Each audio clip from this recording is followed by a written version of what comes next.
আসসালামু আলাইকুম, welcome back to my channel. নিম পাতা দিয়ে আইস টোনার বানিয়ে ব্রণ এবং কালো দাগের সমস্যা দূর করতে পারি। আমি এটি বানানোর জন্য এখানে নিম পাতা নিয়েছি। আপনারা চাইলে নিম পাতার পরিমাণ কম বেশি করতে পারেন। নিম পাতাগুলো ভালোভাবে ধুয়ে ব্লেন্ডার দিয়ে ব্লেন্ড করে নিব। পাতাগুলো ব্লেন্ড করার জন্য আমি এখানে অল্প পরিমাণ পানি অ্যাড করব।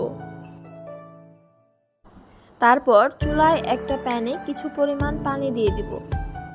পানি দেওয়ার পরে আগে থেকে ব্লেন্ড করা নিম পাতাগুলো আমি পানির সাথে অ্যাড করব।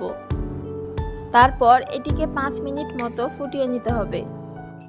তারপর এটিকে ঠান্ডা করে নিতে হবে।